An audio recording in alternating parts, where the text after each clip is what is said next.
Welcome to another meeting where we will discuss the Buddhist practices of charity, morality, and meditation.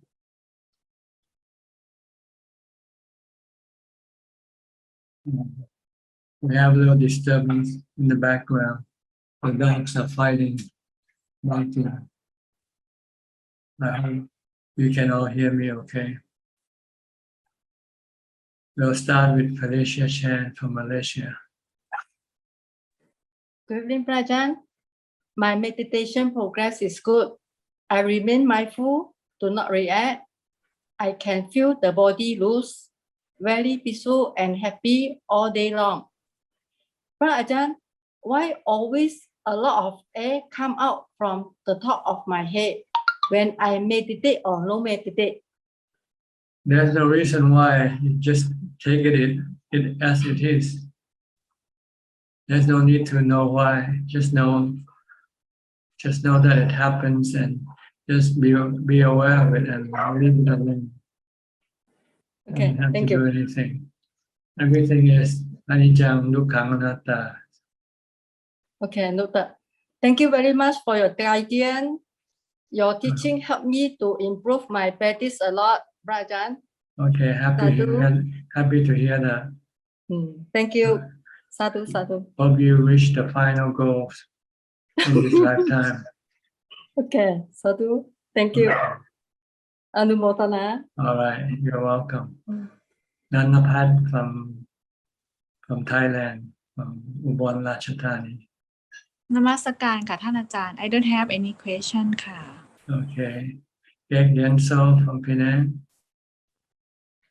Ajahn, good evening. No question tonight. Okay. Alvin Lee also from Malaysia.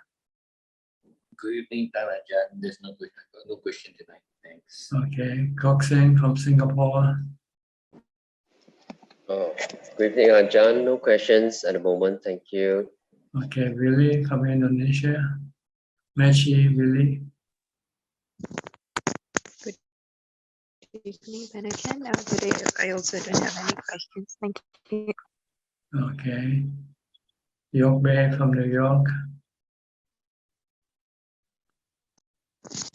Good evening, Ajahn. Yes, can hear you. Go ahead. Yeah, I have one question from my friend too. And she said that when she saw her mother, and after that she feels like an angry action, like a karma coming up. But why is coming like that? Well, past experiences probably. She probably not happy with him. So when she see him again, then she gets angry. There's no reason to know why, really. There's no what to do with it. And the best thing is just to forget it, let it be. Use metta, use compassion, use loving kindness. When you're angry with someone, just forgive them. Stop hating them. And how come she treat our friend is very so good? Why is like that? Repeat again what you say. No, I mean she treating with a friend or the other co-worker. Is she feel very happy with helping them to do something? Well, if you're happy, then there's no problem, right? Just keep doing it. There's no reason to know why. Just do it. If it's good, do it. Okay, thank you, brother. Thank you. Okay. Kenneth, Professor, you got a new room. Look different. No books shelves anymore. Yeah, I've moved now, Ajahn. I still have to unpack some boxes. But yeah, I have more space and I managed to finish moving last week, so it's more comfortable now. It's been a bit hectic for a few weeks, but now I have more time and space for the practice. It's very good. Do you have anything to say or ask? I have no questions at the moment, Ajahn. Thank you. Okay, I'll go to Kafai Lim from Malaysia and Kafai. Good day to you, Ajahn. Tonight I have no question. Thank Okay. you. Go to Alfredo from Brazil. Ubeka. Hi, Bante. Hi, how are you? Okay, my practice is okay. The meditation is okay. You mind? Bante, after meditation, we have one time Ajahn Sumedho give retire to us, and he said that it's important we have tranquility. The tranquility is the same of. It's not a meditation tranquility, né, Bante? Tranquility is you have to is important. You have an object to you analyze, né? The breath, né? And tranquility is analyze the breathing when you not are meditation. No, it means calm. Continue to stay calm after you come out of meditation. But you stay with Abhijato, né? You have to do with the object to Abhijato, né? To breathe with breath. Well, you have to continue on with mindfulness. When you come out, if you want to keep your mind calm, you have to try to stop your mind from thinking, just to be merely knowing. Mindfulness is necessary, the breath, né, Bante? Or not? When you meditate, you need to be mindful of something, either your breathing or your mantra, Bhutto, Bhutto, to concentrate the mind, to make the mind becomes calm. And when you come out of meditation, you continue on focusing on something to stop the mind from thinking, to continue to maintain calm after you come out of meditation. Yes. Okay. Yes. If you don't control your mind, then you might start thinking, and then your defilement will start to come up with your thinking, and then your mind will lose your cool, becomes hot, becomes heated, becomes angry, becomes so forth. Yes. But if you keep controlling the mind with mindfulness, either by using a mantra or by keep focusing on what you do, then the mind cannot become hot. The mind will become cool and peaceful, even not in samadhi. Yes. Or better, if you can use wisdom. If you see anything, just tell yourself it's anicca, dukkha, anatta. If you see or hear anything, just leave everything alone, because if you go deal with them, you'll get dukkha. And Four Noble Truth and hindrance, 5 hindrance too, Nebant.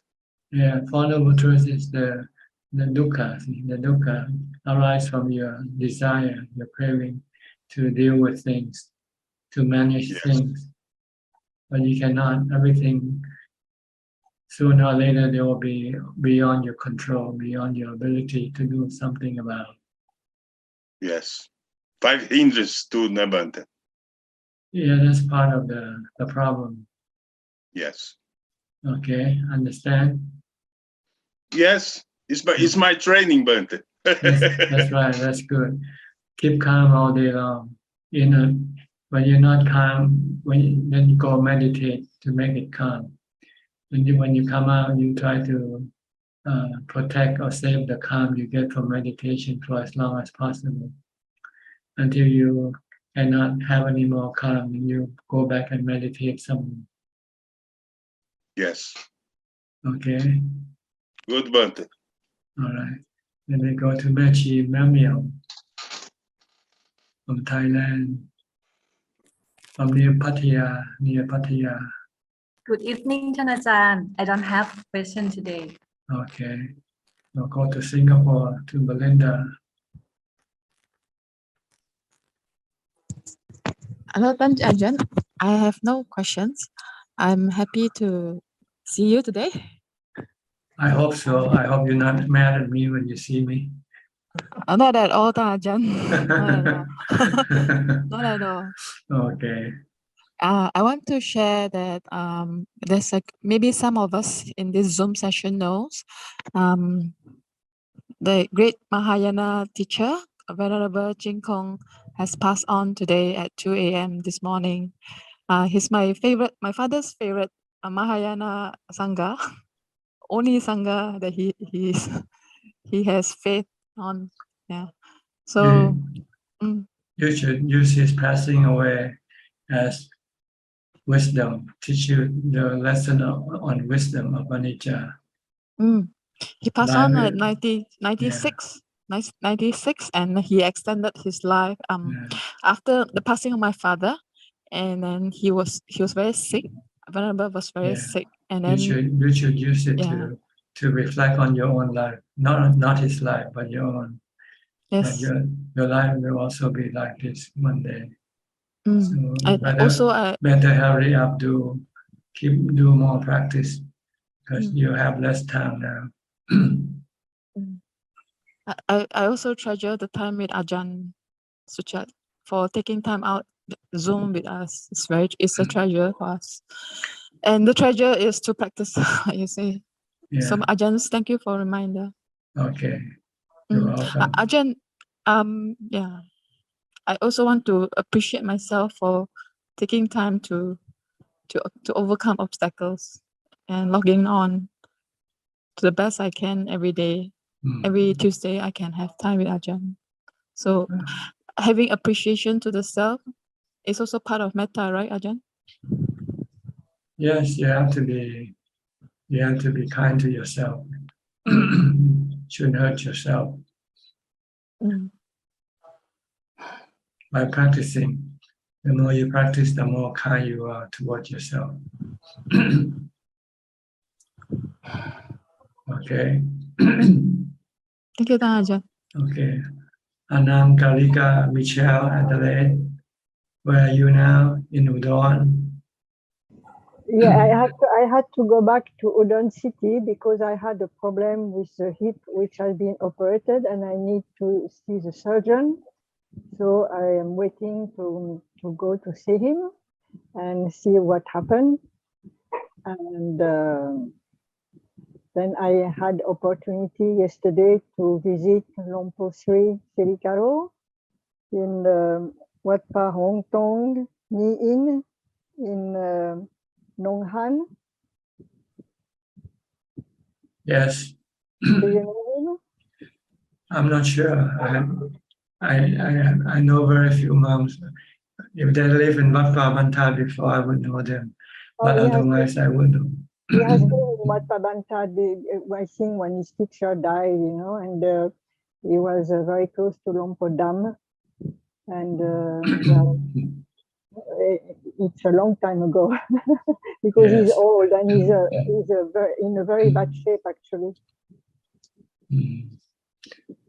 Okay. You have anything to I don't ask? have any question. How's your practice? Okay. But I'm always fighting with the lack of energy. You have to accept your body for what it is. Sometimes you just cannot fight the reality. If the body is weak, it's not your fault, I try to do my best with what I have.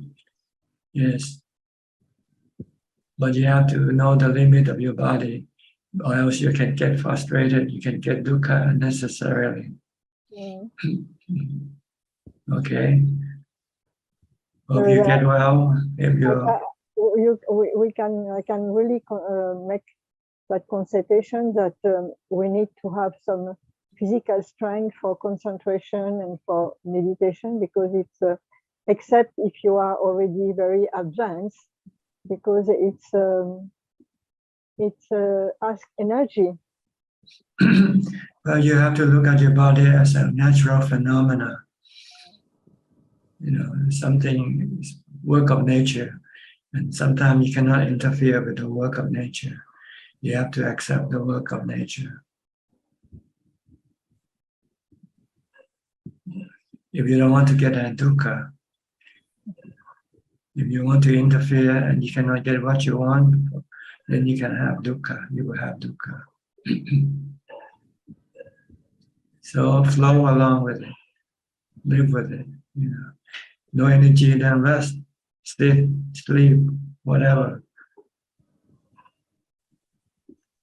Sometimes when I just cannot concentrate or cannot and feel weak, I just chant Itipiso. Yes, chanting or Buddha, or just watch your breath. Keep watching your breath. Itipiso, chanting, energize a little bit. Good. Okay. Hope you get better with your body, if it's possible. if not, then you just have to take it for what it is. What I say to myself is, okay, whatever is your body, just build the right condition for next life, being the best you can, and trying to just do the best with what you have, And I know for myself, because I have seen it, that effort have their own reward. Yes, good. Just stay cheerful regardless of what happens, okay? All right, I'll go to Rusli now. Rusli from Malaysia or Indonesia, I'm sorry. Evening, Ajahn. I have no Yes. question tonight. Thank you, Ajahn. Okay, Gary from Singapore. Good evening, Tanajan. I also have no questions. Thank you very much. Okay, Emily and Matt from DC. Good evening, Ajahn. Greetings, good morning to you. Okay, good morning. I have no questions. Do you? No questions today. Okay, just join the conversation, just listening, okay? Okay, then we go to Ricardo from Uruguay, way down south. Good morning. Good for me.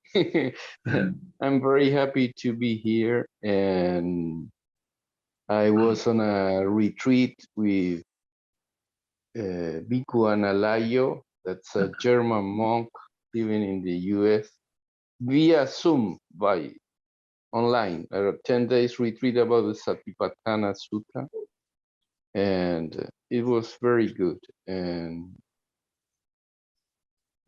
I don't know if you'd like to say something about the Satipatthana Sutta, that I think is one of the most important teachings of the Buddha. It is very important, but to really practice it, it takes a long time, not just 10 days, For each step, it takes a while to master each step. The first step is mindfulness. The second step is samadhi or jhana.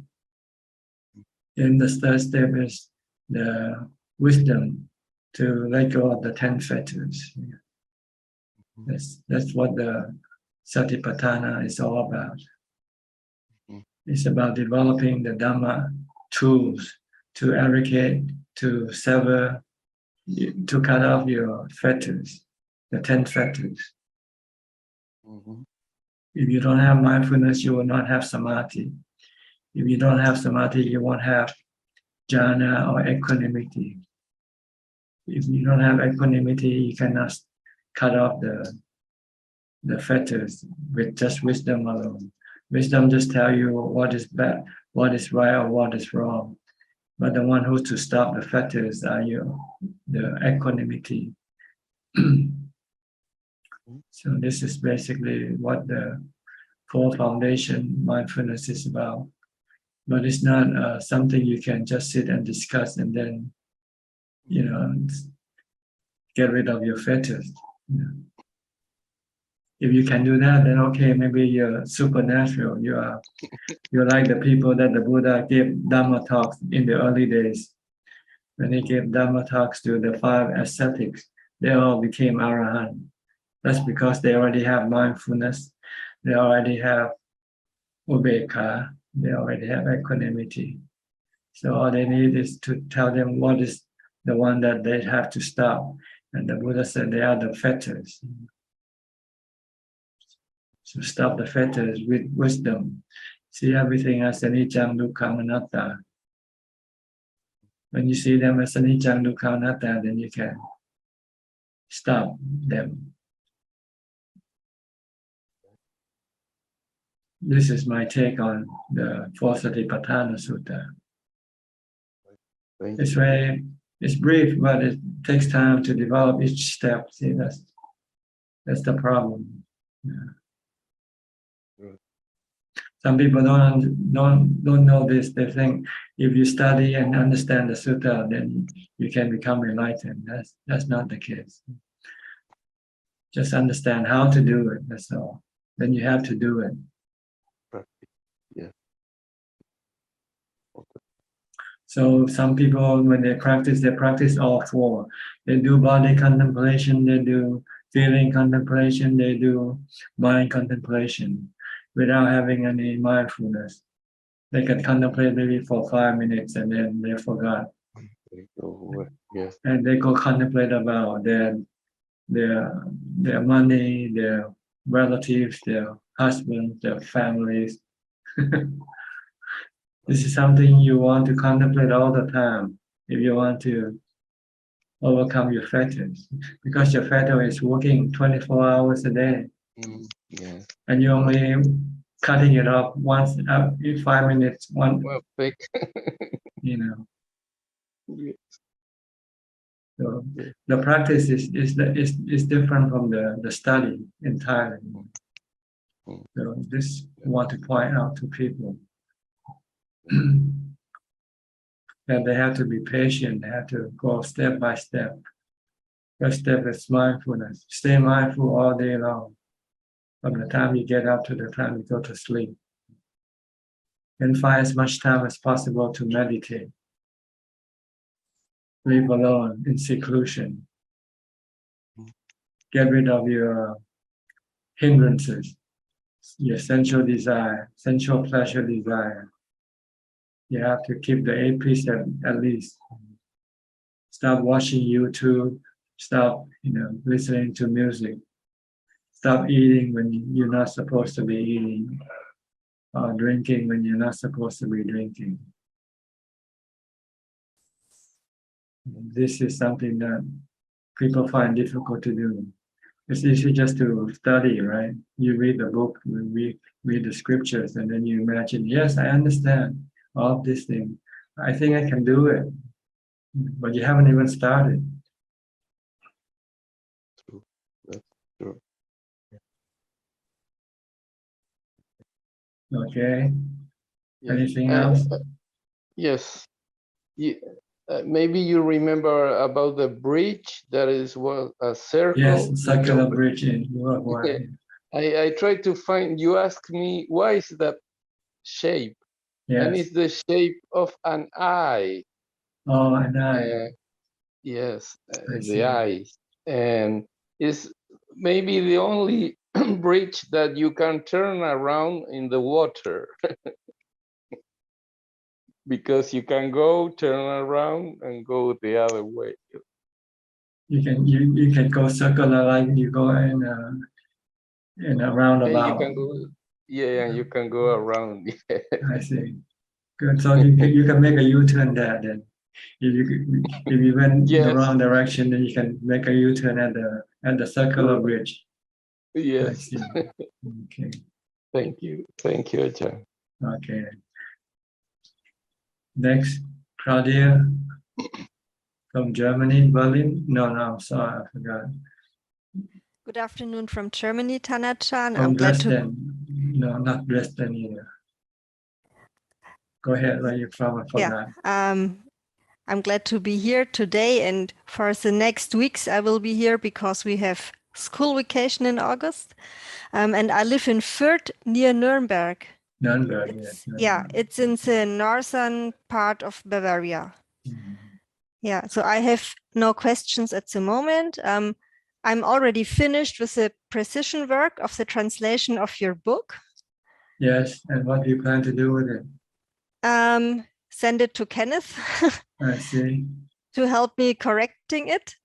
Yeah, and during my maybe 5 weeks holidays, I will read as many Dhamma books as possible. So currently I read the book about the life of Meiji Cave. I don't know how to pronounce it. Yeah, it's a very inspiring book and I love it. Yes.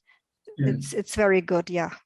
I'm putting it on the audio on YouTube next month, beginning next month. So wonderful. People can listen to the reading. Yeah, it's a very inspiring story. So yeah.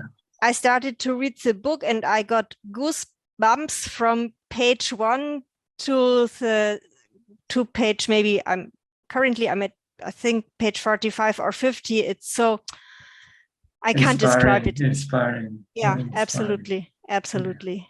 Yeah. Good. It gives you that people of your gender can do it also, not just the men, right? Yes. And so currently the situation in Germany is not very good because we have this energy problem. I don't know if it's already international in the news, but I try to focus on the positive moments. Today I had one of the most wonderful moments because today we went with our school class. So I'm working at a 3rd grade. Children are between 9 and 10 years. And I showed them the Buddhist center. I have a key to a small Buddhist center. And I was telling them about why we in Buddhism give so much respect to the teachers. And the class was listening, and it was wonderful to tell them a little about my religion. And after we left our small Buddhist center, it was so heart touching because we have really poor students in our class. And when they saw a beggar in the pedestrian zone, they gave them their exchange, and it was wonderful. So obviously the Buddhist center inspired them to give some money to beggars, and it was a good moment. Yes, to be charitable. Yeah. To lessen your ego, your self-interest, and pay more interest to the need of other people also, not just your own only. And they did it with a pure heart, and it was already giving me goosebumps too, because it was a precious moment. Yes. Yeah. When you give it compassion, you will feel very happy. Yeah. Good. Okay. Any question? Nothing. No question from you tonight. Not at the moment, but maybe later. Okay. Then let me go to Philip from Malaysia. Good evening, Ajahn. I guess I have 2 questions tonight. One of it, I think, has already been answered in your Facebook. I mean, it's quite often that when I have a few of these questions, right, you'll just pop up in your Facebook or someone who would have asked it. This is regards to the Brahma world, the Deva world, and things like that, right? It seems that being born into this world is akin to be like when you're in meditation. Is that true? And when you are dying from this world, it's like you're losing your mindfulness from this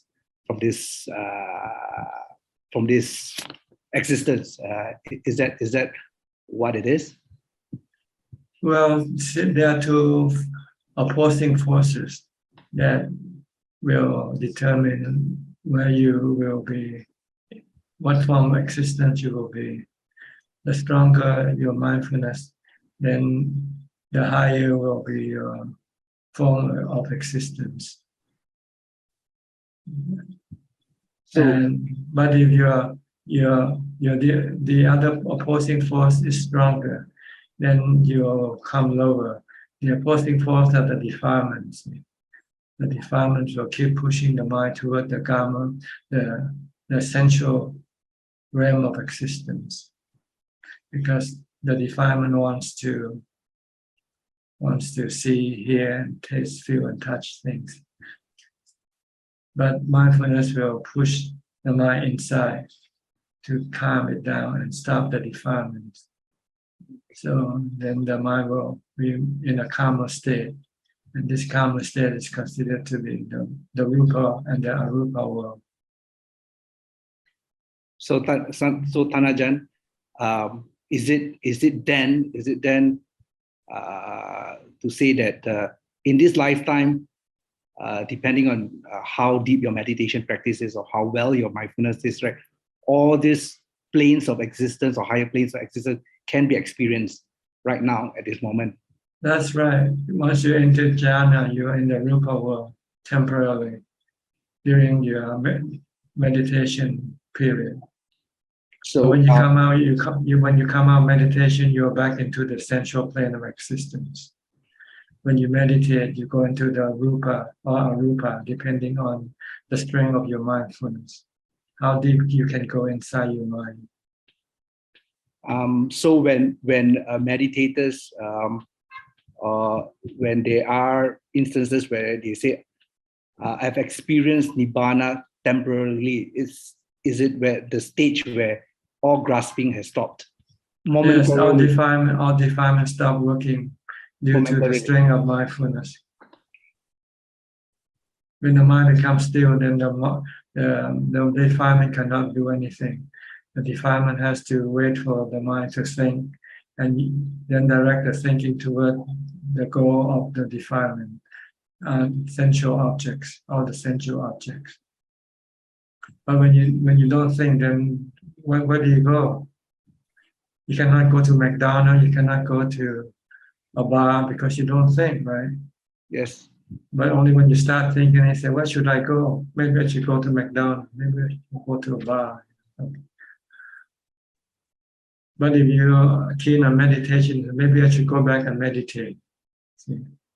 So it depends on what kind of preference you have built up in your mind. If you have built up more inclination toward meditation, then you will direct your mind to think toward meditation more than to any other things. That's why people become monks, become meditators, because they are more inclined to meditate than to go to McDonald's or go to a movie. Because they find the pleasure is different. The pleasure from meditation is far greater than the pleasure from eating and drinking.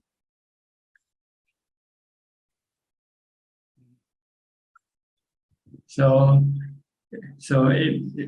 once you have experienced the peace, happiness of jhana, you want to go there more than going to bars or restaurants or movie houses. So you spend more time meditating. And the more you spend the time on meditation, the mind will then can remain in the higher plane of existence longer. So when you die, you can remain in the plane of existence longer. And then someone who meditates less enter into the jhana less. The more you enter into jhana, then the longer you will remain in the rupa and arupa world. But most jhana has not the ability to get rid of the 10 fetters. That's the problem. They can stop them temporarily when they're in jhana. All the 10 fetters stop working. But when they come out of jhana, then the 10 fetters start working automatically, seeing the 5 khandha as self, as myself, as me, mine, myself. This is where, if you want to get rid of your fetters permanently, you have to use wisdom to teach the mind. And the 5 khandhas, your body and your feelings and thoughts are not you. It's just a natural phenomenon. They are all anatta. So that you then stop clinging to them, having a desire for them. Then you will eventually be able to let go of the attachment to the 5 khandhas. And you'll reach the first level of enlightenment. but you still when you die, you still have to be either reborn in the rupa world and then come back, and when your mindfulness become weakened, then you have to return to the sensual plane of existence, because you haven't yet got rid of your sexual desire, sensual desire, which you have to develop more wisdom for the next 2 levels to reach that point, where you will not return in the sensual plane of existence anymore once you have reached the anagami level. That's when, because you have seen that all sensual objects are dukkha, so you don't want to have anything to do with them anymore. You don't want to see, you don't want to hear, you don't want to feel or touch anything to make you happy, because you see that they are all anicca, temporarily, and they can turn into dukkha when they disappear. So once you have got rid of all your sexual or sensual desire, cravings, then you will not return when you die. If you haven't reached the highest level yet, then you will not return to the lower plane of the sensual plane of existence. You will be reborn in the rupa or arupa world. I'm not sure which one. There's a five level of this world,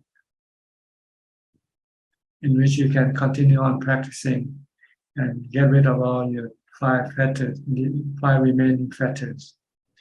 Once you have got rid of the 5 remaining fetters, then you will be in Nibbana. You'll be completely out of the 3 planes of existence. So you no longer return.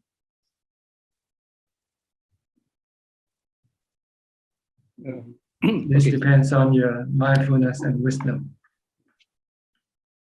Yes. Tanajan, I have also, I think, previously asked you this question many years ago when I visited you in Thailand. The practice of wisdom or vipassana, which requires to reduce the 10 factors. The minor, I won't say minor, the subtle defilements that come up requires a lot of mindfulness in order to identify it, which is actually sometimes can be a struggle for this practice as a layperson. Yeah, I mean the big defilements. I mean you can see it, but sometimes it's very subtle, and it, as I said, the mind plays tricks on you.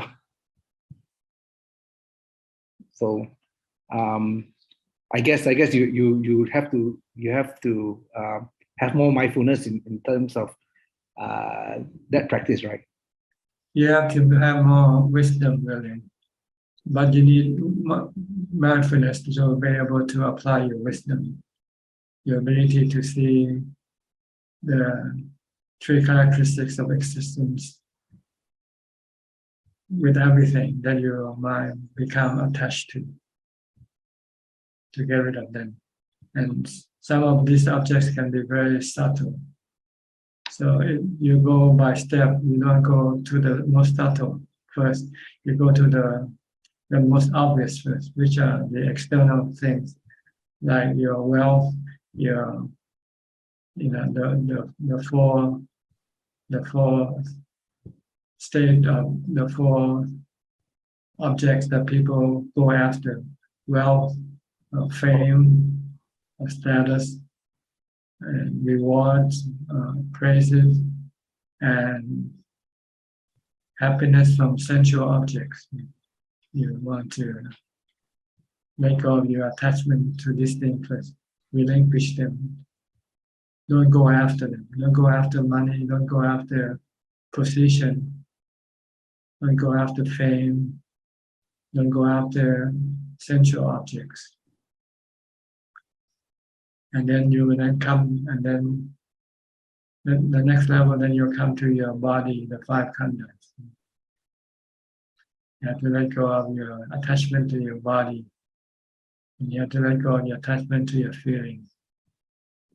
Right now you are attached to good feeling. And you don't want bad feelings. So you have to treat both feelings equal the same. If you like good feeling, you have to like bad feelings also. If you don't like bad feeling, then you must not like good feeling either. Because they come together, these feelings. There are three types of feeling that constantly changing. From good feeling to bad feeling, to neutral feeling.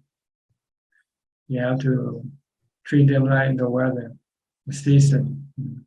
You have winter, summer, fall, and spring.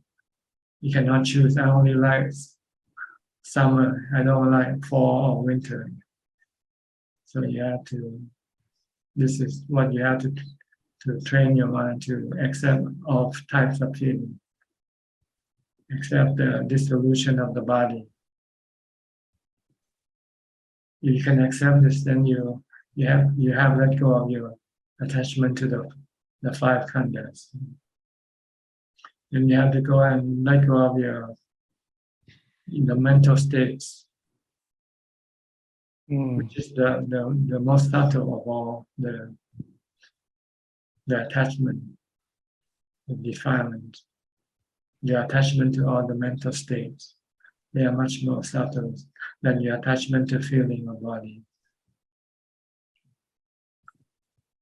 So it's like peeling corn, oranges. You first get the peel out, then you get the meat out, then you finally get to the seed. You don't go directly to the seed. You have to go step by step. Peel the oranges first. When you get to the meat, then you get the meat out, and then you get the seed eventually. So the fetters are going from rough or from coarse to subtle. That's why they divide it into two levels: the lower fetters and the higher fetter. The lower fetter has to do with the body, and the higher fetter has to do with the mind.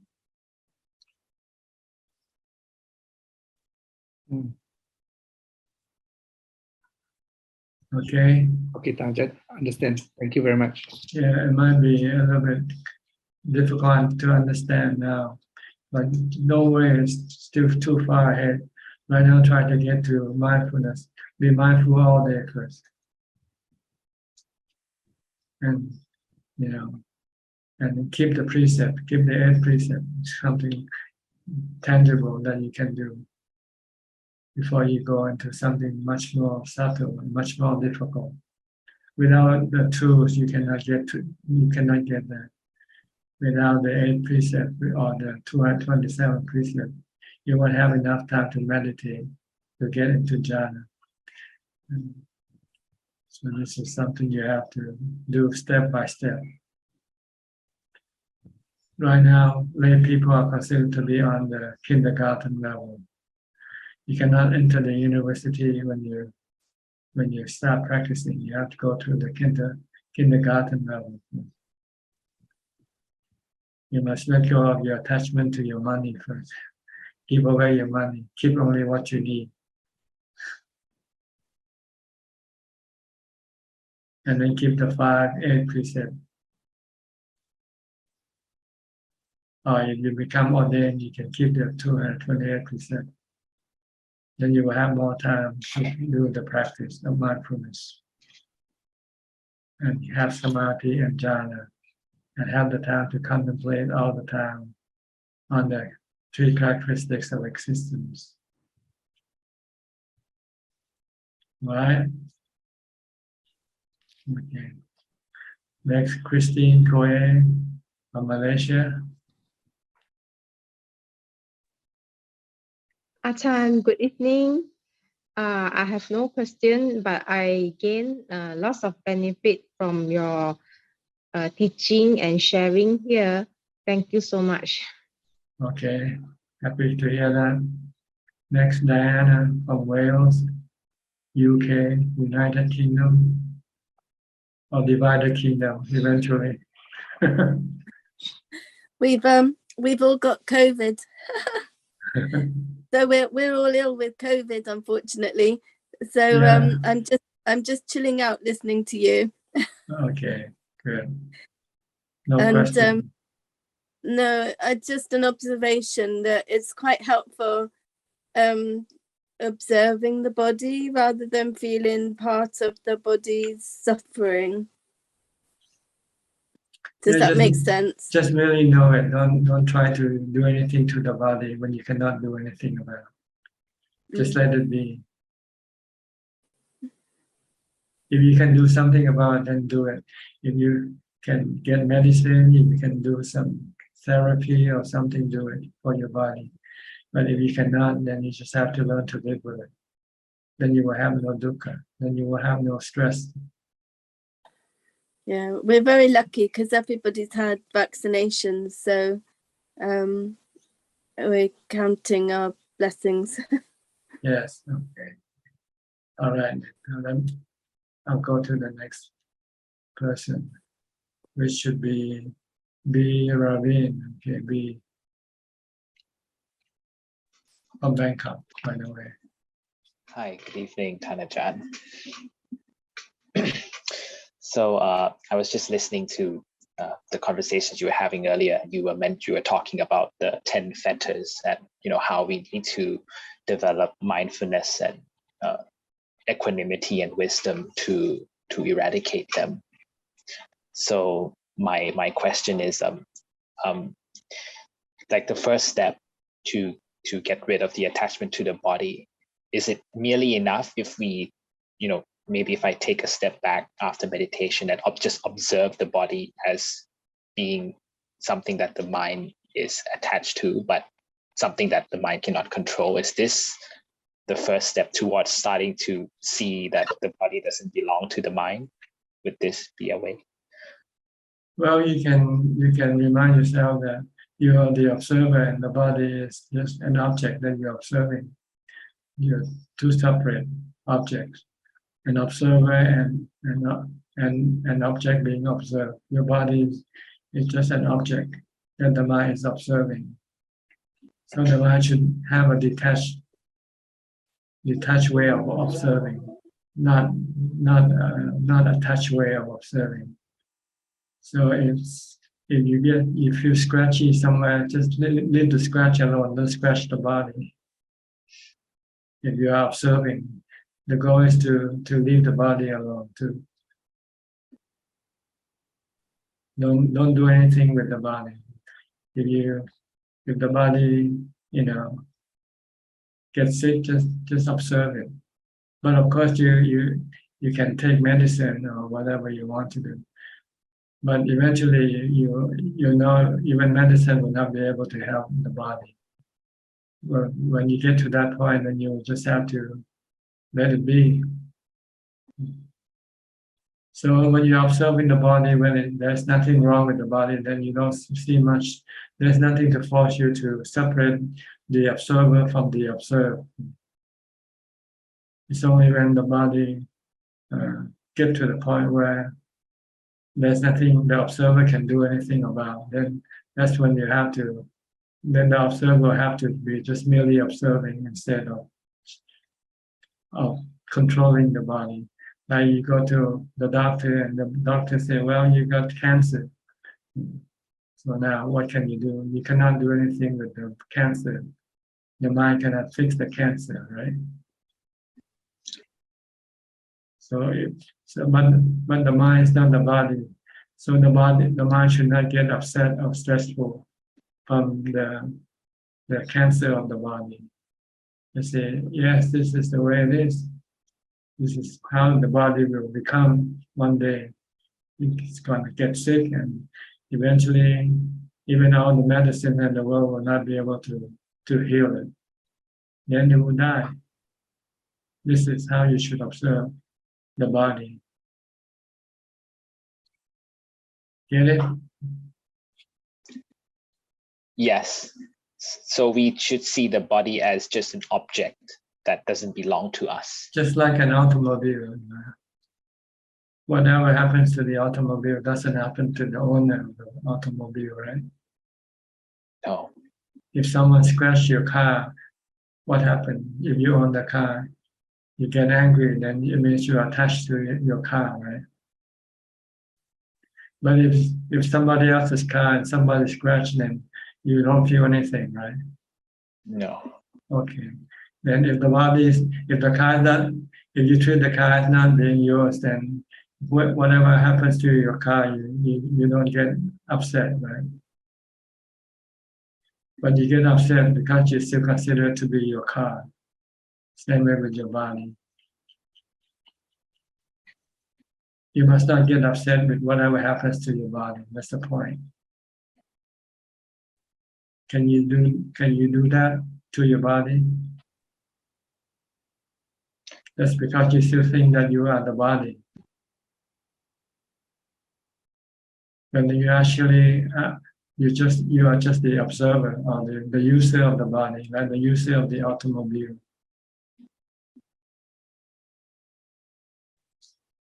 Yes, it's very difficult. I can only get glimpses when I come out of meditation. I will have a lot of pain in my legs. And what I will do is I will just observe it and just accept it for what it is.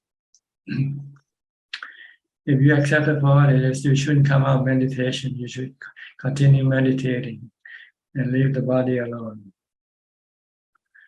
The fact that you start meditating so that you can move your body already means that you already wants to do something to your body.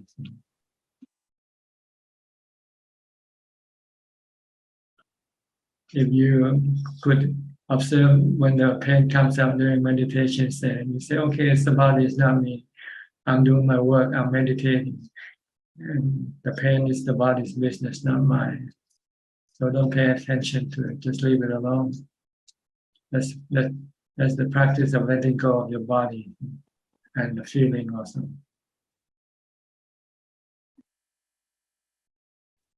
Understand? Yes. So it's not just the body, but it's also the 5 khandhas as well, right? Well, they're more or less together, really. They go in a team, the 5 khandhas, the body and feelings. Because I think Ajahn mentioned about neutral feeling, pleasant feeling, and unpleasant feeling. We should see them all as the same, right? We shouldn't have a desire of not wanting one or wanting one. Yes, that's basically to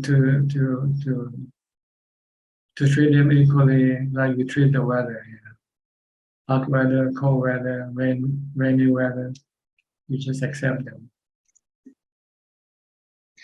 Yes, I tried out your advice where you mentioned that treat other people like the weather. It actually works, when someone starts to do something that's annoying. I'm like, oh, it's thunder. Or it's raining. Yes. I can't do anything about it. That's and then my right. mind just goes at ease. It actually really helped when I use the weather analogy, because I cannot Yes. control the weather. You should look at everything as natural phenomena, really.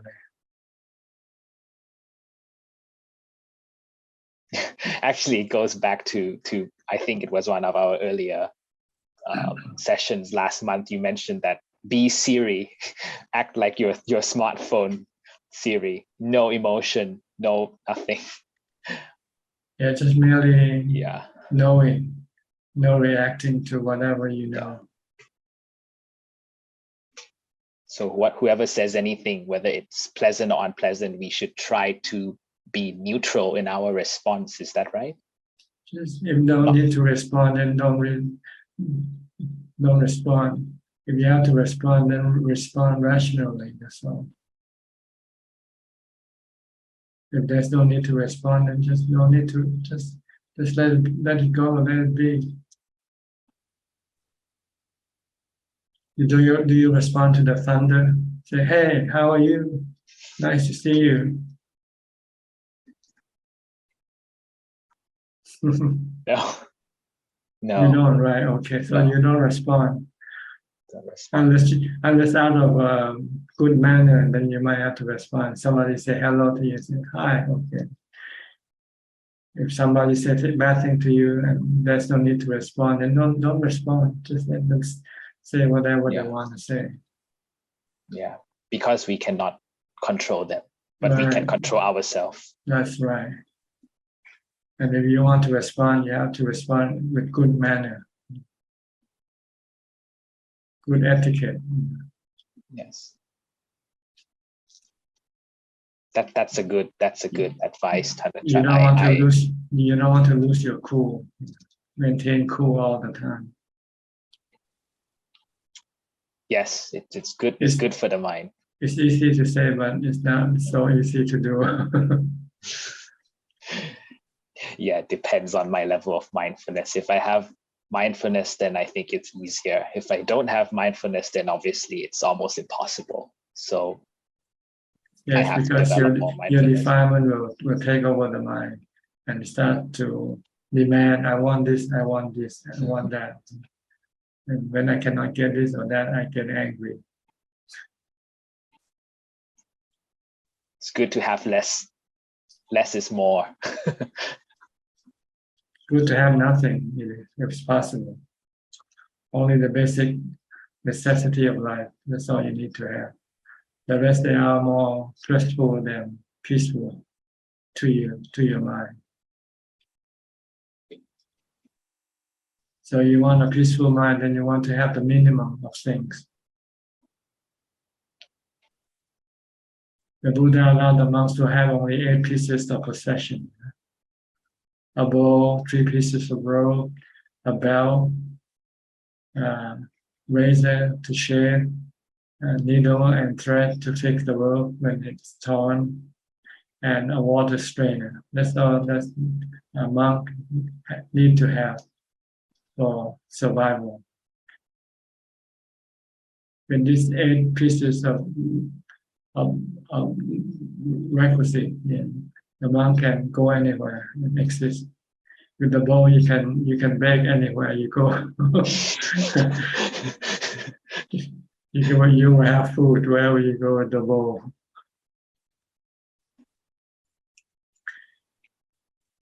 And you can sleep anywhere. Sleep under the bridge, sleep under the tree.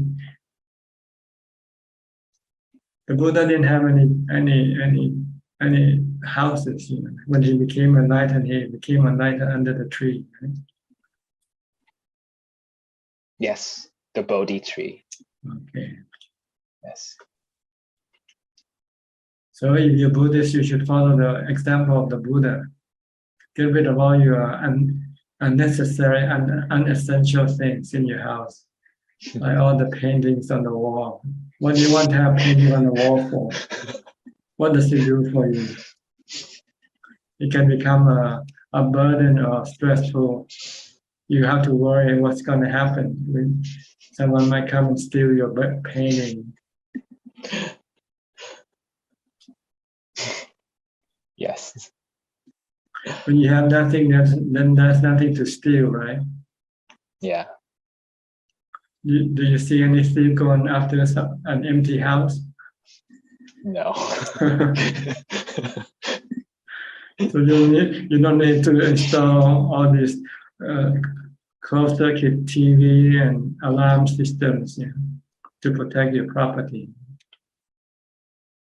So you're creating a lot of stress for yourself without knowing it. Yeah. It's the danger of our defilements. We think we're doing the right thing, but actually we're just compounding it further. That's why it's nice to see an example of a different type of existence, like the Buddhas.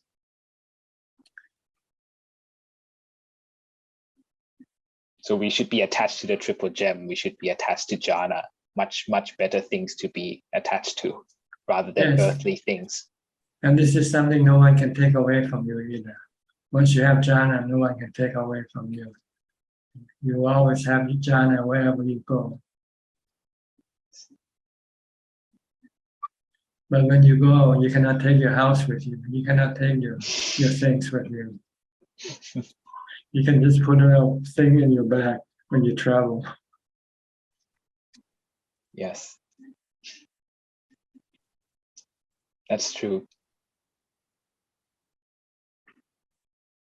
You see the wandering monks, the forest monks, when they wander, they have these 8 pieces of requisite. That's all they have with them. Plus an umbrella and a mosquito net to serve as their house, where they can sleep and meditate. Because in Thailand, we have lots of mosquitoes. So we need mosquito nets. And we use the umbrella as the roof. And having the mosquito hang down from the umbrella. And the monk will sit and sleep inside this mosquito net. It's like a small tent.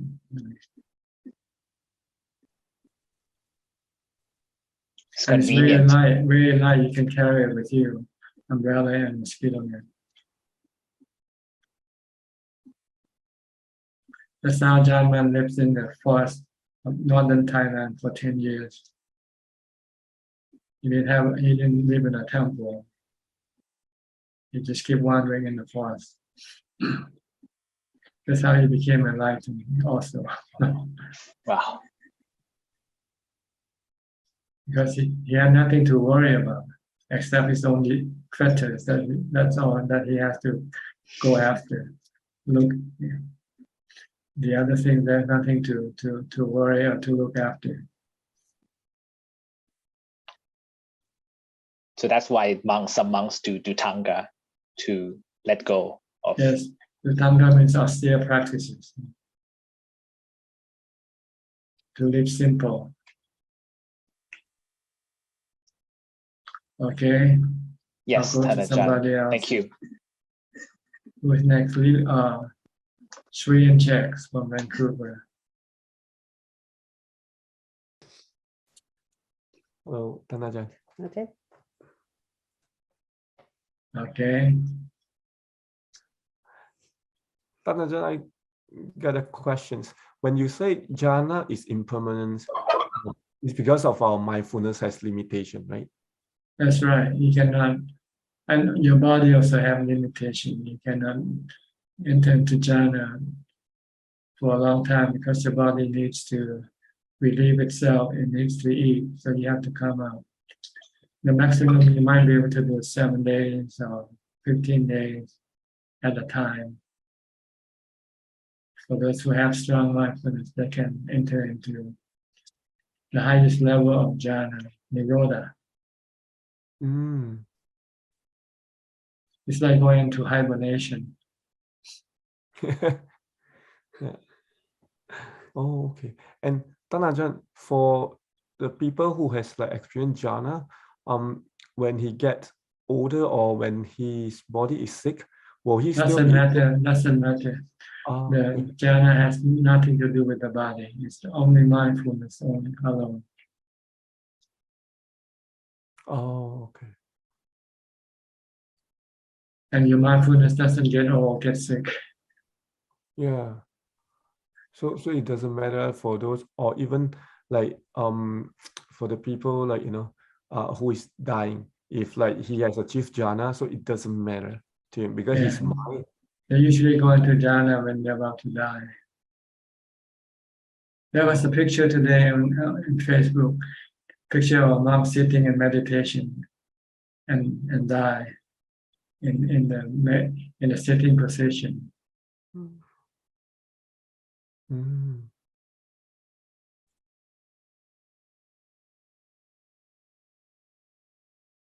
Okay.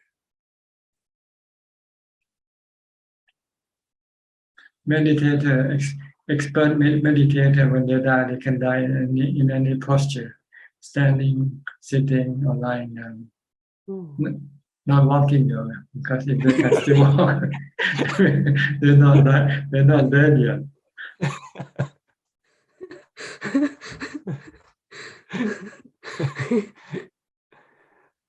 They can die standing, are they? You can die standing. Yeah, like the story of Ajahn Chop. He likes walking at night. And then he came suddenly come face to face with a tiger. And his mindfulness when the mind see the tiger, he have strong mindfulness. This then forced the mind to stop reacting and go inside into jhana with the body still standing there. And after he came out of jhana, he realized the lantern that he used has the candle in the lantern has all been burned out. So he must have stood there for quite a while in jhana. He can enter into jhana standing up, but he needs something to force the mind to enter jhana, like come face to face with a tiger.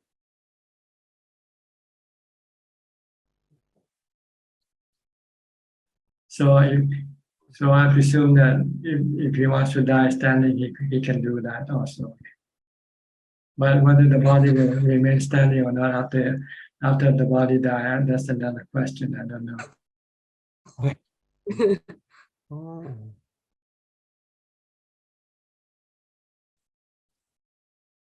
That in Nirodha. Yeah, whichever level of jhana you can enter into. Nirodha is the highest one, the deepest one. That's when all the five khandhas stop functioning temporarily, I think.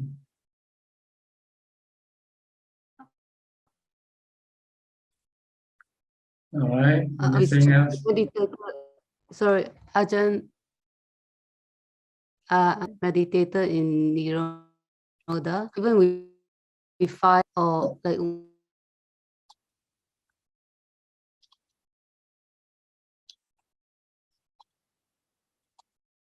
I cannot hear you. What happened? With fire. Your sound not coming through. Something wrong with the connection, I think. They are now. Gone from the room. Yeah. You're still up there. Can you hear? Very, very difficult. One or two words, and then you disappear, then you freeze. Then you come back again. Yes. Maybe your connection is slow. I'm not sure. You're using Wi-Fi or using the phone signal? Wi-Fi. Wi-Fi. Is it? Can you hear us? Yeah, I can hear you now. Okay. Ajahn, I'm not sure if it's true, but I heard that some meditated in Nirodha, even with fire, it wouldn't burn their body. I don't know. That's impossible. I don't know, but maybe it's possible. Because the body and the mind are two separate objects. It might not burn the mind, that's definitely so, but the body is flammable, you know. I think you're more rational. Your answer is more rational. Well, there's a lot of belief that sometimes, sound crazy. Yeah. So the Buddha used the Kalama Sutta. Don't believe what you hear until you can prove it. Yeah. Either way. That's true. Yeah.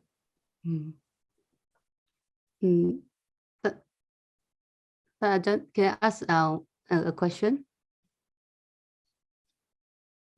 Can you hear me? Yes, go ahead.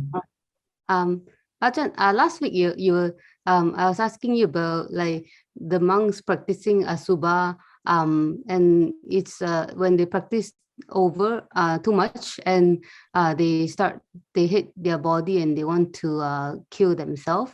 And you said the Buddha give the antidote of giving loving kindness to like yourself. How do they practice like loving kindness to own self? Like you practice to other people. Love other people. Love yourself also. Don't hate yourself. Love yourself because your body is precious. Your body can do a lot of things for you. Oh. Like you love your husband, right? You also love yourself, right? Mm. Okay. That's how you love yourself.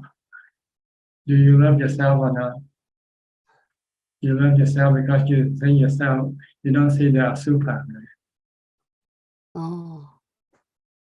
But I think it's not the super that's caused for the monk to kill themselves. I think the contemplation on death more, I think that's the problem. Oh. When they think I'm gonna die, so what should I do? Might as well kill myself now. Oh. Then maybe you should start contemplating on death and Oh. change your subject of contemplation. Like maybe having loving kindness for your body.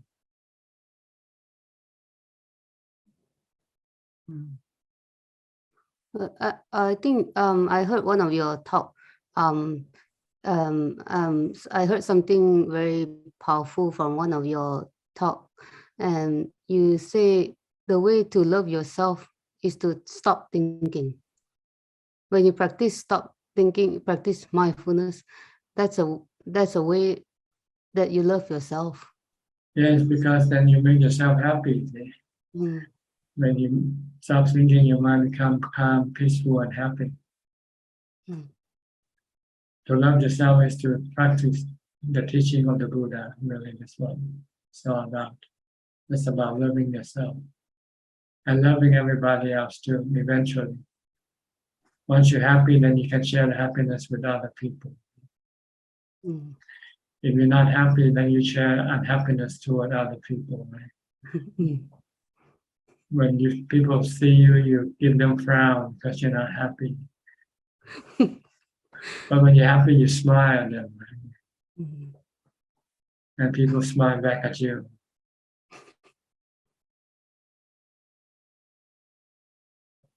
But people don't know how to make themselves happy. They know better how to make themselves unhappy because of their delusion. Thinking the way to make themselves happy actually turned out to be making themselves unhappy. Oh. By consuming the 5 sensual objects, by going after the 5 sensual objects. Mm. Because then they forget that the sensual objects are impermanent, uncontrollable. Sometimes they can give you pleasure, but sometimes they can give you pain also, right? That's why you call some people pain in the ass, right? You're just a pain. You used to give me pleasure, but today you give me pain in the ass. Because they change, they are anicca, they are uncontrollable. You don't see that. See, people don't contemplate on anicca. If you contemplate on anicca, you see everything will change. Instead of give you pleasure or give you pain instead. Mm. So that's why people cannot give other people happiness, because they don't have happiness in themselves. Only during Christmas, maybe, and they can give happiness once a year. But the rest, they don't really give happiness. They give pain to each other. That's when the world is over. That's when the world is in trouble everywhere, because we give pain. We don't give happiness. We share pain with each other. Since I'm painful, you also have to be painful with me. Mm. Because I have nothing else to give you. I don't have happiness. Mm. Because they don't know the right way of finding happiness. The right way of finding happiness is to meditate, practice charity, morality, and meditation. Oh.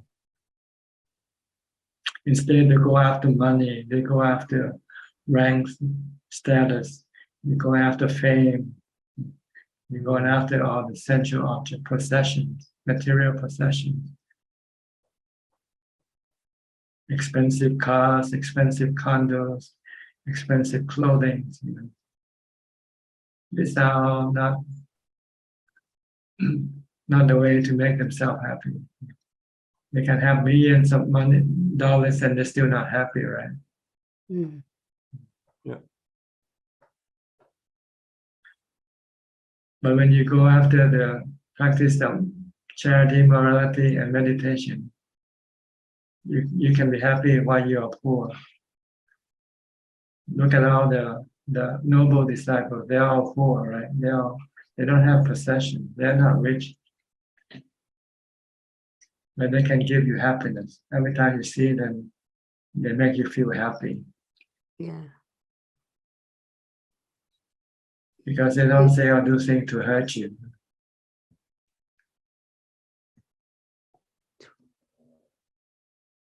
They usually say things or do things to make you feel good, to make you feel happy. Yeah. Mm. Because that's because they have happiness inside themselves. Mm. Okay. Anything else? Yeah, this Zoom meeting is a lot better than Christmas, Ajahn. Because Ajahn give a lot of happiness to us. It depends. Some people might think it's a pain in the ass. It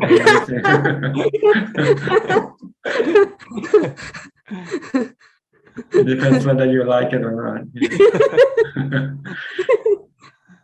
If you don't like it, then you don't bother us.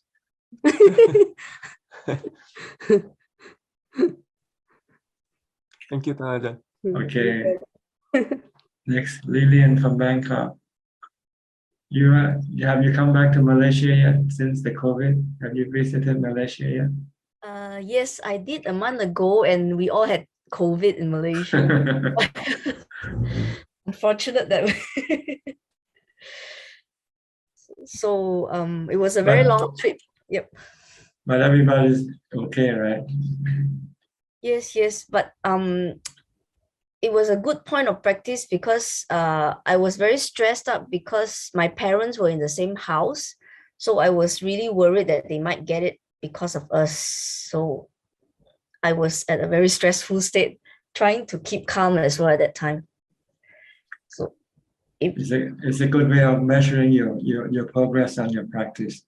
Yeah, it's not good at time. But it did motivate me to come back and practice more because you know how important it is to do. Yeah, I guess if my parents' factor weren't there, it would have been very, very different. But it did teach me a lot of things when I went back. Yep.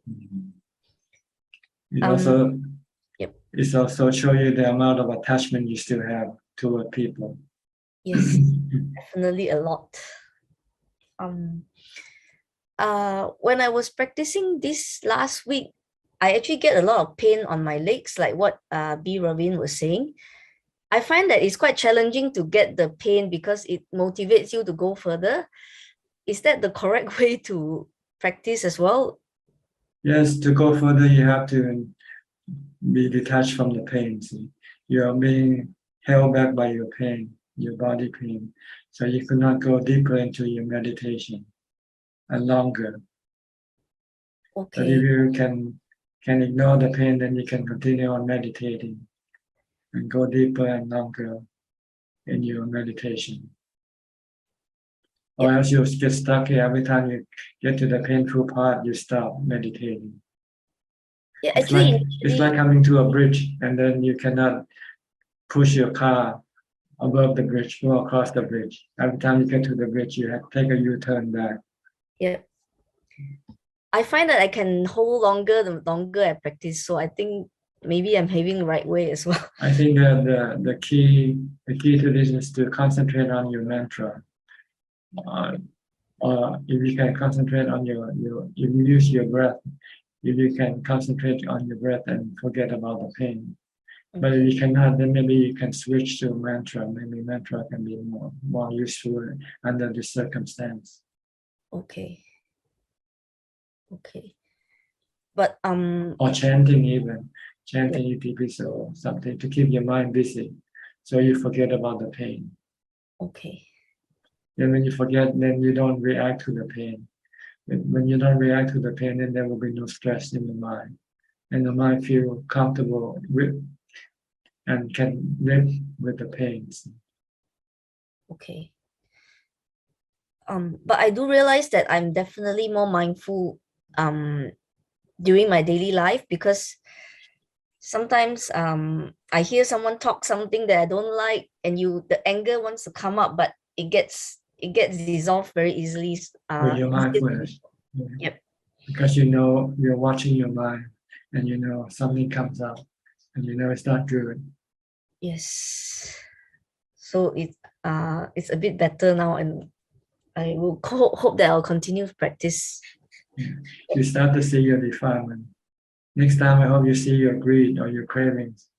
Yes, definitely will. Maybe you want to buy a new bag when you go shopping, and you see a beautiful bag. Yes. And then you can see the craving come up. Oh, I would like to get that bag. And you can Yes. see it as greed or not. Yep. Then Okay. you just say, well, you know, the old bag is still working. It's still working okay. Why do I need a new bag for? I can save money for some other purpose, right? Yep. That's true. I'll Yes. give it to charity. It might make you feel good. Yes. That's true. I think we're lucky in Thailand that we get to do dana a lot, so that's a blessing in a way. Yep. Yes, it's a custom in Thailand. Yes. Giving dana is a custom. Yes. So at least we managed to do it every day at the market. Okay. Anything else? No, at the moment. Thank you, Thanachan. Okay. Evie from Indonesia. Evie or Evo. I think you missed the L in your name. Did you Did you erase the L in your name? My name is just Evie lah. Without the L, not Actually is Eviani. I see, not evil. EVIL, evil. Evil. Yeah. Yeah. Everybody has evil inside. But the name doesn't make yourself evil. Even if your name is evil, doesn't mean you're evil. You know?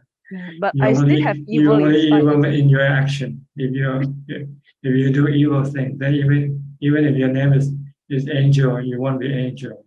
Yeah, that is true. But I know inside me that is still have evil. Definitely, Ajahn. Not angel yet. Not angel yet. Not angel yet. You still wish people harm, right? You still wish people go to hell sometime, right? No, I just know I still have the anger inside if I see the injustices. Yeah, I don't like these people, or I don't like this thing. I just still have anger and don't like this, don't like that, and that is not good. All right. You have to look them at like you see flooding or storm. They destroy things, but what can you do, right? That's the way things work. But I can feel when the feeling anger or starting arise. I know it. Just know it. And stop. Oh, use mantra. Bhutto, bhutto, bhutto, bhutto, bhutto. Yeah. It means that I still have the evil inside because I still have anger, Ajahn. You still have defilement. You still have cravings. You still have desire to get something, and when you cannot get what you want, then you get angry. But it's just a while, not longer like before. Yeah, breathe now, because you have mindfulness, and you know you have wisdom. You know it's not good to get angry. Yeah, it's stupid. For what I feed that anger? For what? You hurt yourself. It's not knocking your head with knocking yourself with a hammer. Knocking your head with a hammer. If I let the anger stay along, that is mean I give the anger the food the food to get bigger and bigger, and that is can burn myself and make me suffer. That I just think that is my thinking, Ajahn. So That's good. That's good. Maybe one day you will have no anger altogether. Yeah, sadhu, Ajahn. And Any question? yeah, today I see my meditation. I see my own mind. When Like you meditate, entering. you don't want to see anything. If you're seeing something, then you're distracted. You will not get into you will not get into jhana. You keep seeing things. Yeah, I see the anger, fear, madness, serenity, like entering the tunnel, and there is a Buddha inside, but the Buddha is dark and thin. Is that the defilement or correct?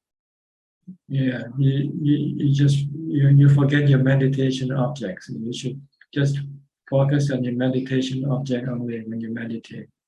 If you want to get into jhana. Okay, my point. The question is, in responsibility there is a dukkha. In dukkha there is a responsibility that must be carried out. How to carry out the responsibility without feeling dukkha, so that we can feel happy with all the responsibility we bear? Detach yourself from everything, then you won't have any responsibility. It's impossible, Ajahn. Go become a manchi. Go live as a manchi, and you know. So the responsibility is the dukkha. You create the responsibility yourself. See? You have a family. You're the one who decides to have a family. So once you have a family, you have responsibility towards your family. But as a monk, that is still have a responsibility. But they are very minimal, and they're not stressful. Just a small responsibility. Just have the basic responsibility, looking after your body. That's all. That's the only thing that you have to have responsibility for. The rest you can live without them. Go without them. Does Ajahn mean like, oh, I need a shower? Okay, I go to shower. Oh, I need a brush the teeth. Oh, I go to brush the teeth. I need to eat. Oh, I need to eat. Just like that, Ajahn. You have a time for everything. You don't let your mind decide when. Monk have time to bathe, have time to eat. Everything is like have a schedule for, in order to control your cravings. If you don't have schedule, then your craving can come up anytime. Oh, okay. But we as a lay people, when we realize this is dukkha, what should we do? Just label it. Just don't do it. Just don't do it. Just do it. Don't do it. Don't do the responsibility. That is impossible, lah, Ajahn. Must do lah. Responsibility like take care of the child. Must do. Okay, do it then. Do it.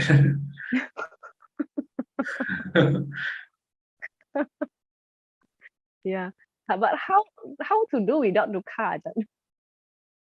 Just like when you feed the dog, you don't much have dukkha with your dog, right? No. Treat everybody like your pet. Oh. Everything I do, just like take care of a pet. That's right. Do with happiness. Or taking care of somebody else's property.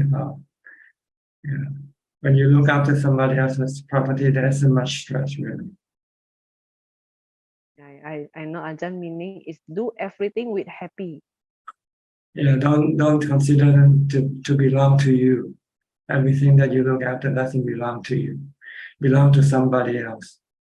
Belong to nature, really. Everything belongs to nature. You're just looking after things for nature, which you don't really have to, because nature can look after themselves. Yeah. if we treat them like us, like this property is mine, is mine, is mine, so we must be have the like egoism. Yes, you Like have ego, you have selfish. self-interest. Yeah, One day you're not going to be able to do any responsibility when you die. So who's going to look after them when you die? They will have to look after themselves. Yeah. And there is nothing to take when we die. Even the one hair we cannot take. Yes. Okay. Anything else? No, Ajahn. Thank you, Ajahn. Okay, you're welcome. We have Somchai from Pennsylvania. Welcome. Okay, I think it's good evening and good morning from here. So thank you very much to let me get in today. Last week I kind of just go crazy or something like it's is kind of busy. So thank you. And today I just come to listen and listening to the Dhamma talk and see what anybody else can have some pretty much idea, so I can learn. So other than that, so There's always something to learn every day. Thank you so much. Just keep listening, okay? Thank you so much, sir. Okay. I think now it's time to go to Facebook for more questions. If there's any. There's one question from YouTube, Ajahn. The questions from the multiversal unity. What is time? What is reality of the present? When we look up the sky, the faraway light from the sky hit our eyes, was years of time light. Then the real present has long changed. So what really is the present, Sir Prajan? Much thanks to your kindness. The present is when everything happens, not things happen in the present, now, here and now. Like right now, we are talking, we are conversing. This is things happen in real time, in the present. But it then becomes past as soon as we finish. Time keeps moving all the time, like a movie. So you cannot really cling to anything. Everything keeps moving. Even now, our meeting will eventually come to an end, and we will go our separate ways, and we go into our new reality. We keep changing our reality moment to moment in the present only, not in the past or in the future. Things don't happen in the past, things don't happen in the future. They happen in the present, and then they become past. Once they happen, they become past. Things that will happen in the future becomes present, and then they happen. So all we have to do is focus on the present. Then we can control everything. We can make the present good or bad. It's up to us if we know how to do it. And the way to make the present good is just to remain non-reactive, just to have equanimity, and just to be merely knowing. And if you have to react or respond with rationality or compassion or loving kindness. That's all we have to do. If we want to have a continuous happiness, just focus on the present, because that's why we create happiness or suffering in the present, not in the past. We cannot go back into the past to create happiness. We cannot go into the future to create happiness either. We can only create happiness and suffering in the present. So that's why we need to have mindfulness, to keep the mind to stay in the present. And then keep the mind creating just happiness by being calm, by remaining in equanimity. Okay? Ajahn, one more question just came in. And the questions from Jenny. Good evening, Luang Pa. I have a question. Is it possible to not want to return to the present body when I am in jhana? I'm not sure which state I was in then, noting that the mind was already on itself as just mind and the body. It's just a mess on the bed. Both the mind and body were separate entirety. There's a subtle note that I had a choice to either go back to the present or I would continue, let the mind lead. Please kindly advise. Thank you. You cannot leave the body if the body doesn't die yet. It's still connected. When you meditate, you just temporarily disconnect your awareness, but the connection is still connected. It will only be disconnected when the body becomes completely dead, when it doesn't breathe anymore. But otherwise, when you meditate, eventually when you come out of meditation, you'll come back into the same old body again. There's no choice. Okay. Okay, Sulan, you just came in. Sulan.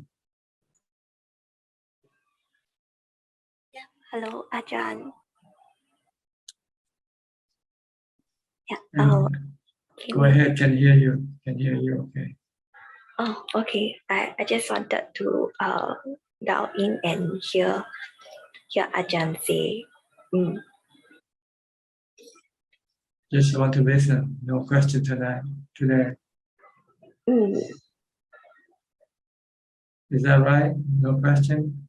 Yeah. Okay, I'll go to Sajal. Thank you. Sajal, you've been quiet for lately. I was just kind of listening to you, Tanajan. I mean, lots of very nice questions were actually asked today, and I think some of them are from Philip,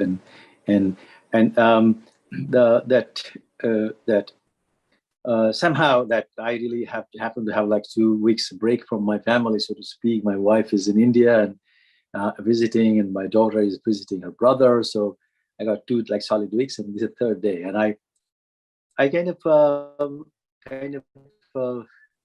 brooding or contemplating the life, and I'm just thinking that the choices that I make about keeping the precepts, lying on the floor, abstain for entertainment completely and happily, abstain from alcohol, but those are only peripheral things. Now the time actually when it comes, I'll have to stop being responsible for these people, so to speak, because one is 17, other is about 50. So somebody, this thing needs to be handed over to somebody that somebody can keep it walking the way want it to walk, and I personally would like to walk away, so to speak, really, and devote more time. And even in these 3 days, I noticed that I'm kind of, because of this worldly responsibilities and the annoyance and the associated anxiety, and this thing kind of drops off, and you don't need to even keep track of the clock. And it's so true, like when you advise that when you practice, you don't need to keep track of the thing, and it's really not necessary. And because of our anxiety that we need to keep a tab on the time all the time, we're driven by time and driven by this, driven by that, and whole life goes by, really. And personally speaking, I'm kind of thinking that these people, they are not going to die because I simply am not in charge, right? Because when all the amenities are there, and their defilements will keep them going, right? Because the things that they want to crave for is the one that's driving them. Not that they're not driving me, but I will claim that my craving is inclined towards Dhamma. As a result, quote unquote, refine these things, not with a pride, but with a realization, really, that whether I can pursue the path that you suggest, to go to to ordain or become a monk or lead a more serene, secluded life, but certain things I can never go back to. That is very, very kind of firmly set in my heart, and I think I thank Ajahn for his teaching over these months and years. And I think the mindfulness that you emphasize and keep on emphasizing is actually the key thing. That's actually even for worldly people, that's just beautiful. I think that it's and nobody can overemphasize that. And it's so connected to all the things, including the practice. Now I'm going to jump into my question, that from the previous old teachers, and like, for example, Ajahn Man and Mahabua and even yourself, do you switch over to breathing when you do sit down to meditation, as opposed to when you're walking, or do you keep the same object, you yourself? Or I think from Ajahn Man's thing and especially Ajahn Mahabua's, it seemed like he stuck with the Buddha, and mental repetition of that object. Can you please say something to this specific point? Well, from what I heard, you can use either Buddha or mindfulness of breathing when you meditate, really, generally speaking. But sometimes under special circumstances, you can use some other thing, or some other objects also. So this is something you will have to devise yourself when you practice. Find the right one for you. They are like tools to calm your mind with. My question, Thanajan, was more specifically that when you are doing walking meditation, when you probably cannot go into deeper jhana or something like that, and so the sitting meditation follows. That's like a preparation for the sitting meditation. So my question is that when you are doing the walking meditation, Chankama, or what is that called, and then when you sit down, do you actually, the meditators, the experienced meditators, do they switch the meditation object, or do they stay with the same one? That is my question. Well, the answer is not important what I do. What's important is what you do. So this is what I'm trying to say. Don't worry about how I do it. Worry about how you do it. I actually personally find that when I'm doing chores and doing things, the mental repetition of the Buddha is very comes naturally. On the other hand, when I sit down, it wants to switch over to breathing. Is that acceptable? Well, you have to look at the result. Do you get mindfulness? Your mind becomes more calm or less agitated? That's what they say. The test is in the tasting of the cake is the eating of it, right? So the practice is the same way. Which way you practice give you the better result, and you use that one. See, there's no fixed formula for everyone, so that's why I don't want to say how I do it, because people will then feel sort of obligated that they have to do the same way I do, and when they cannot, then they become frustrated and say, "Well, I cannot do the same way my teacher is doing." I heard some complaint about this. I cannot do like what you do. Well, I'm not telling you to do what I do. I'm just giving you a general guide as to what to do. That's all. But how you do it that's you. The Buddha says sanditiko. The Dhamma is sanditiko. The practitioner has to prove it for themselves. That's why there are 40 subjects of meditation, 40 kammatthana. And with the same person, the same practitioner can switch and change due to their level of practices also. So it's not something you can just give a fixed formula. This is something that's variable, something that you have to trial and error. Really, this is what it's about to try Buddha, try watching your steps. Sometimes you can say when you watch your step, when you walk, you can say left, right, or you can say left. When you move your left legs, you say Buddha. When you move your right leg, you say toe. You can say this also, Buddha, Buddha, or left, right, or not even saying anything, just watching it. So it can be various ways of doing it. See? So find the best way that you feel comfortable and produce result. That's the important thing. Okay, does this answer your question? Yes, it did. Thank you very much. Okay. Anybody else would like to ask any question? I think you're welcome to just raise your hand and unmute your microphone. Okay, Evie again.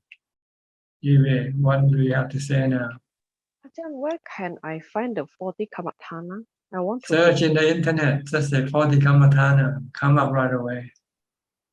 You don't even have to write, just speak to whatever your assistant, whoever your assistant is. 40 Kammatthana, let's say that. Go into Google and say 40 Kammatthana. It'll come up right away. No come up. Still no find. Okay lah. I slowly to search. I think Ajahn has the specification, like link or something. So Just search 40 Kammatthana. That's the link. Now that you don't need link, you just need the word you want to search for. So just print Kamma. If you cannot say Kammatthana, just write Kammatthana. I will find it slowly, Ajahn. Okay. Thank you, Ajahn. Everything is in the internet. Everything is so convenient nowadays. I will find it. Okay. Yeah. Anything you want, you just ask Siri or somebody else, some other assistants. It depends on what type of phone you use. If you use iPhone, then you ask Siri. Ajahn, why some people can meditate until go crazy? Because they don't have a teacher. They don't listen to teachers. They listen to themselves. Like you don't listen to teacher. You like to listen to yourself. Beware, you might go crazy one day if you keep watching and seeing things when you meditate. And I've been telling you many times not to be distracted by what you see. Come back to your meditation object. If you don't do that, then what you see, you start to interpret them to be ghosts, to be this, to be that, to be heaven, to be hell. Then eventually you don't know what reality is anymore. To you, your reality is what you see in meditation, which are all illusions. That's why people go crazy. You see things and then they start to interpret them to be such and such. And if I see something again, just forget it. That's right. The anicca, dukkha, anatta. Just remember this. But if something arises like a picture, that is normal, right? Because I cannot control the picture comes out. It's normal because you don't have mindfulness. If you have mindfulness, then nothing can come up. When you don't have mindfulness, then you allow this thing to arise. Because they are the product of your sankhara, your mental imaginator. Yeah, Ajahn. Okay, be careful. I'm warning you now. Don't be misled by what you see in your meditation. They are not real. They are all illusions. Yeah, I have one fear. When I go empty, I scare this body can enter by another creature. I have that fear, Ajahn. That's also an illusion. Your feeling is not true. So don't be careful. This feeling, these thoughts can make you crazy. Really, the another creature can come in. Yes, this is a crazy thought. They will make you crazy if you believe in them. Oh, yeah. Must erase, but slowly. Just don't believe them. Just don't believe them. Just come back to your mantra, Bhutto, and then don't pay any attention to them. So you don't need them. They cannot help you to meditate. They are distractions. Just bother me. Yeah. Okay. Yeah, thank you. All right. Anybody else? I think I might stop early, not even when the time more from Facebook. Go ahead. One more questions from Facebook,ท่านอาจารย์. The questions from the Morning Star. Why I am alone in my place? Is it a better idea not to listen, turn on any Dhamma talk while doing daily activities, but to turn it on at a scheduled time in order for more true understanding? I usually turn on Dhamma talk, but focus on the bodily movements and Putto. Thank you very much. Yes, you should just have one thing to focus your mind with. If you're working, doing something, then focus on your work only. Don't listen to other things. If you want to listen to Dhamma talk, then just stop doing everything and then concentrate on listening to Dhamma talk only. Then you will be fully 100% focused on what you do or what you listen. And then you get the full benefit from being 100% focused. If you do two things at the same time, your mind will be flip-flopping back and forth. So you only get 50-50 of each. Like pizza, you want mix or you want no mix. Yeah. Same way with your mind. You want working and you want also listening to Dhamma. Then you get both, half and half. If you concentrate on your work only, then you get 100% work. If you're listening to Dhamma talk only, you get 100% Dhamma. Okay. Alvin Lee, raise your hand. Ajahn, okay, coming to this subject again, because while driving, sometimes I listen to Dhamma talk. So because I thought that it's better to listen to Dhamma talk than listening to the radio. So It's better not to listen to anything at all when you drive. That's why they say don't drive and talk, right? That's why. Don't use the phone when you drive because you can become distracted from your driving. Then something emergency happens, you might not be able to deal with it quick enough because your mind might be talking to something, to the phone or listening to something, and something can happen very quickly, and you might not be able to react in time to drive safely. So it's better not to listen to anything when you drive.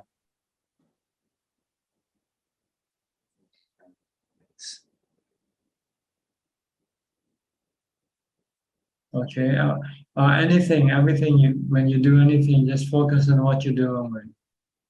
Unless your mind keep drifting away, then you can use Bhutto to bring it back to your work. Sometimes you don't have strong enough mindfulness to focus on what you do. It keeps going away from what you do. It might stay for briefly, a couple of seconds, then start to go think about some other thing. And then sometimes you forget what you do. You do it not correctly. So this you can then use the mantra to bring it back to your work. And once it's back to your work, you can continue with mantra if you like. But you have to also focus on what you do.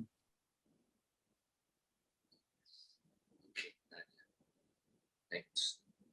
Okay.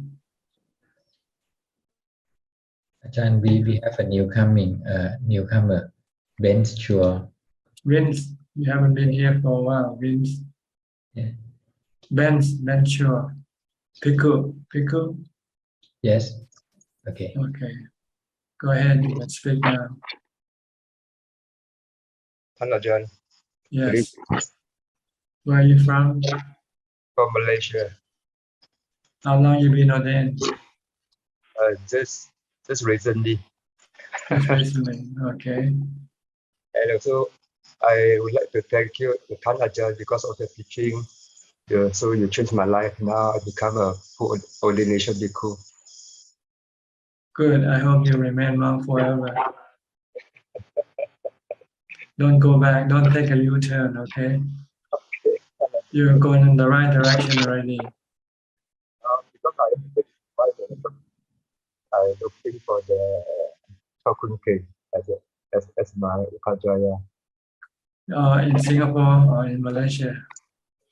At Wat Santi, right?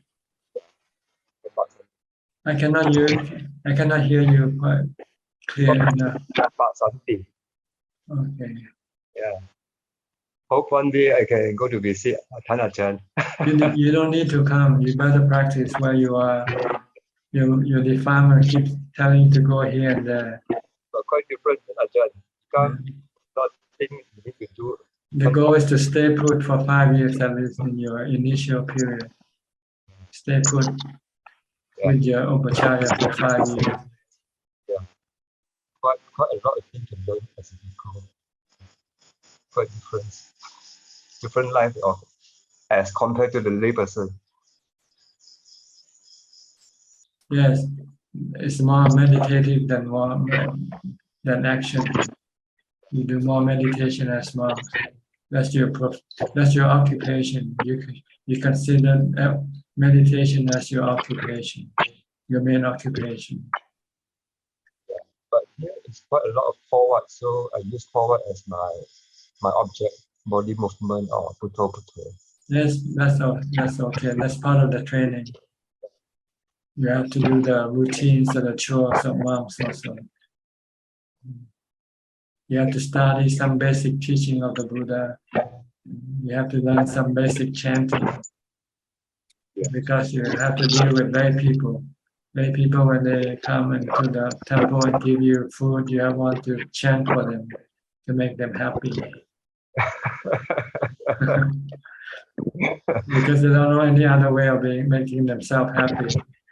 They're happy because you chant for them. So you have to know how to chant also. They feel blessed. Actually, it's the meaning. The meaning, the more important for the meaning, the chanting meaning.